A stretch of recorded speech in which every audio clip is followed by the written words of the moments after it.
Good afternoon, everyone. Thanks for joining. Before we talk about the issue I'm coming before you today, I just want to express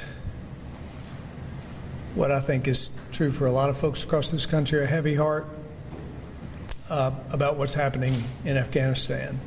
It's tragic. Over the years, many Tennesseans have fought and sacrificed even their lives for stability in the region, and I certainly hope that wisdom prevails in the United States response to what's happening there. And I certainly hope that Tennesseans will pray for the people of Afghanistan as they face tremendous challenge and tragedy. Let me start off this portion of the briefing by saying that we are ourselves facing a significant challenge here in Tennessee as a result of the COVID-19 cases, especially with regard to our hospitals. I need to remind Tennesseans that the most important tool that we have to fight the pandemic is a vaccine. And I encourage Tennesseans who have not been vaccinated to talk to your doctor, to consider getting the vaccine, to make an informed decision. That's what I did. I talked to my doctor, I got the vaccine, and I've stayed healthy as a result of it.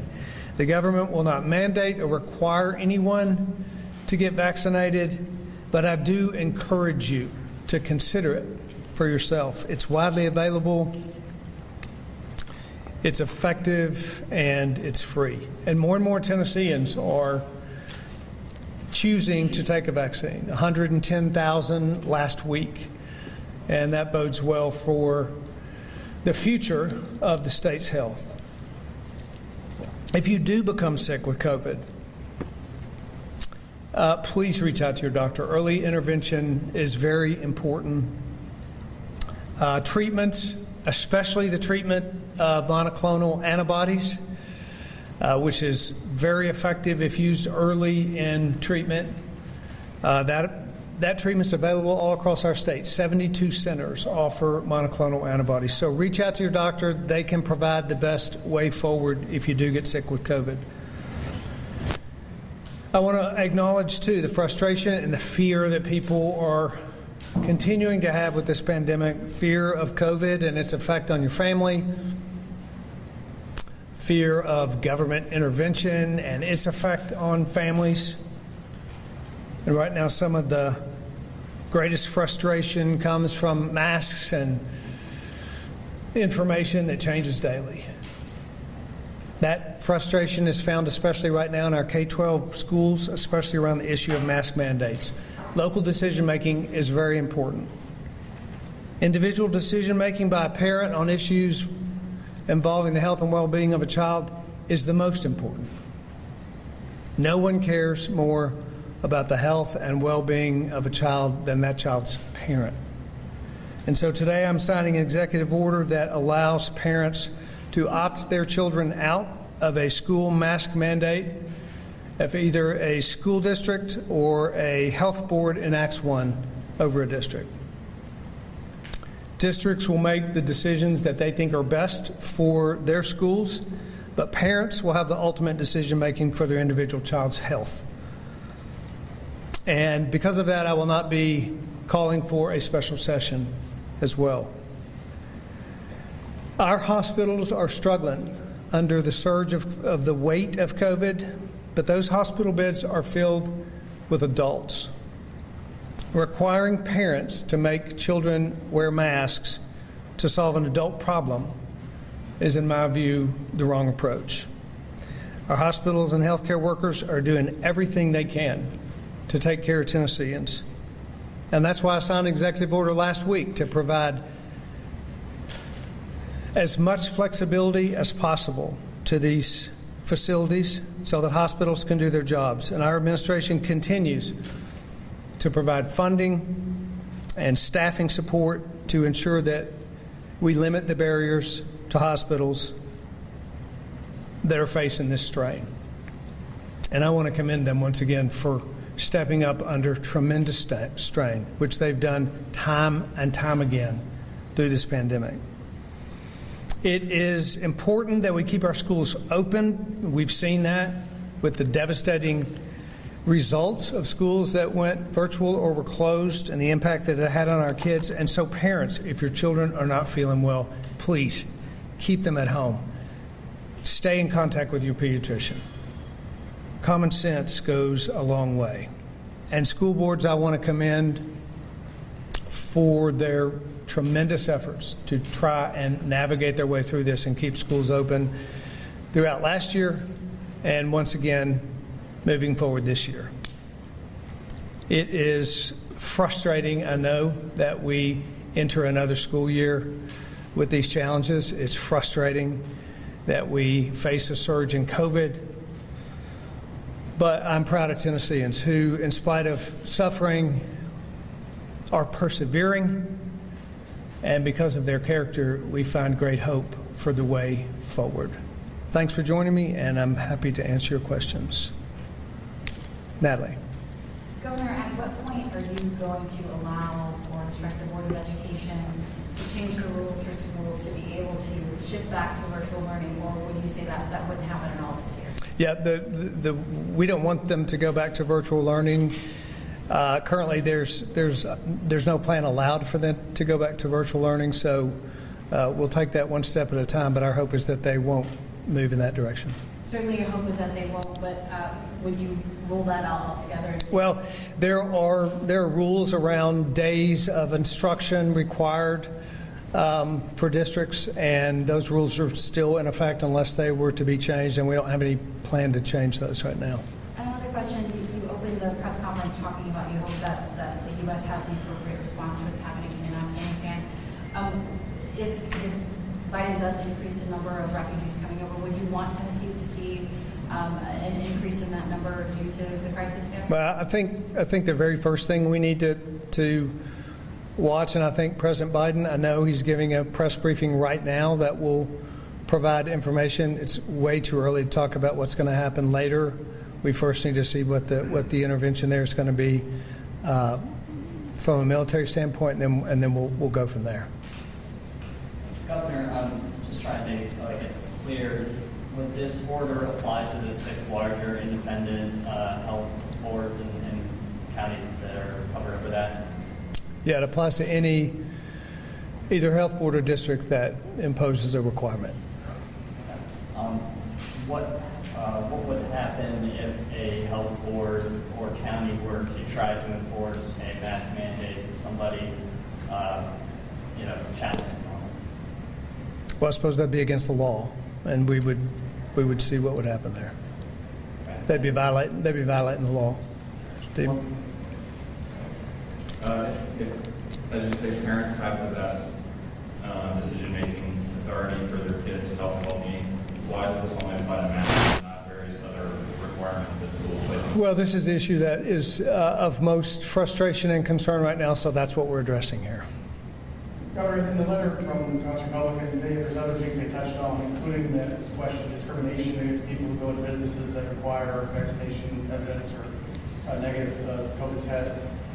Does those address that? Is that something you think is pressing that needs to be addressed, or is this a private property right business? Well, I think this is the issue that's most prevalent that need to be addressed today, which is why we're doing this today. On the issue of vaccine passports, I think those are a bad idea. Certainly, as a former business guy, they would be bad for business. I think it would be a bad idea for businesses, and I don't suspect that we're going to see a lot of that in this state, but we'll see where that goes. But as a former businessman, do you think that the government should be able to tell businesses what to do, whether they choose to do something that's bad for business or not? It depends. Government has a right role in regulating businesses, but I think that particular issue is a bad idea for businesses.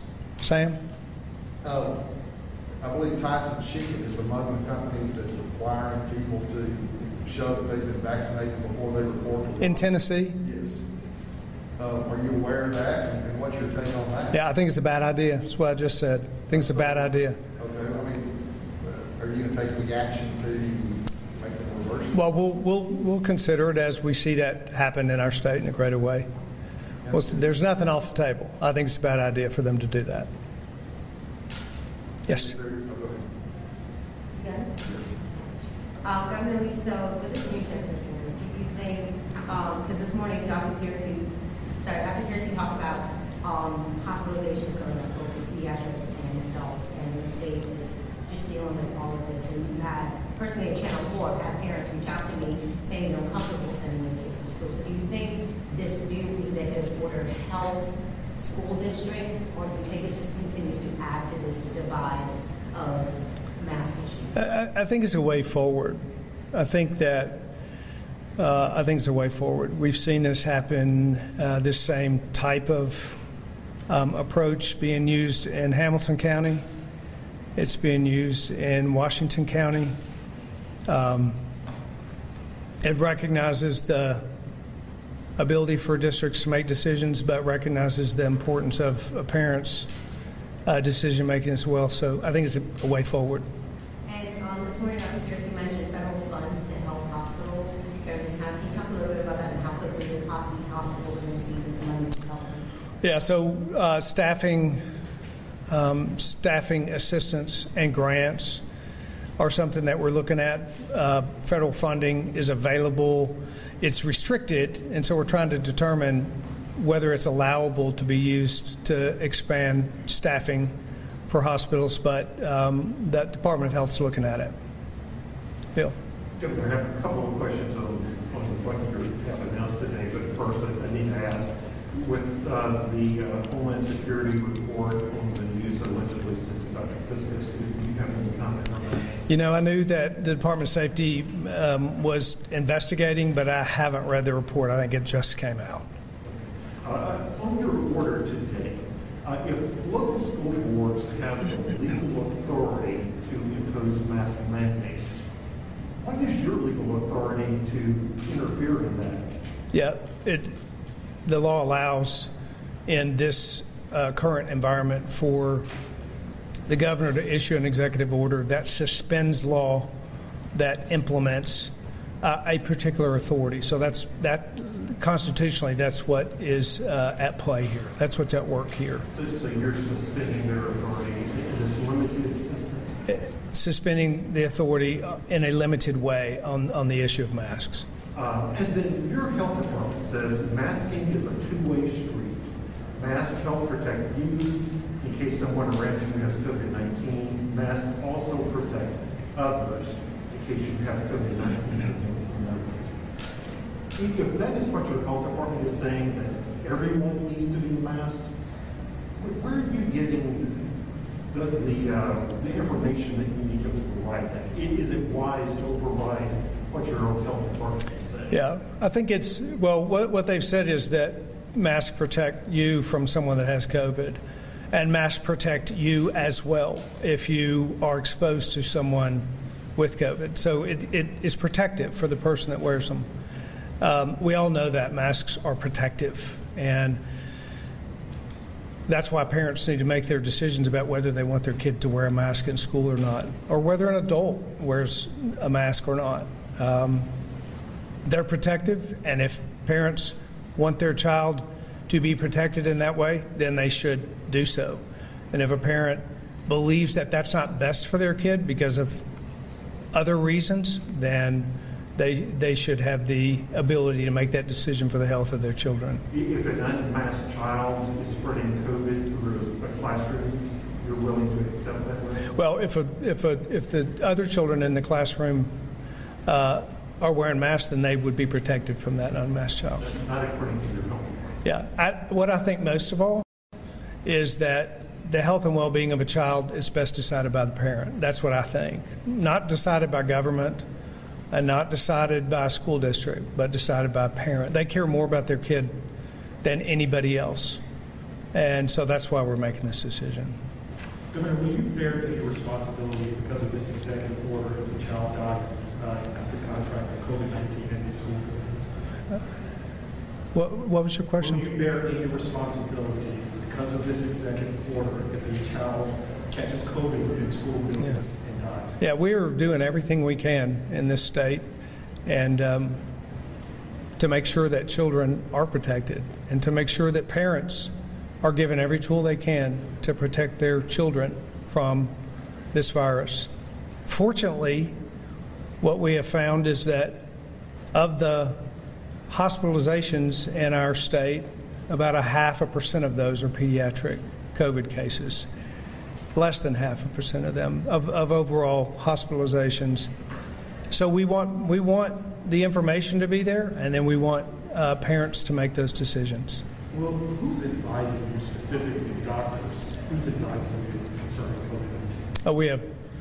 Could you name them? No, I'm not going to name individual doctors. No.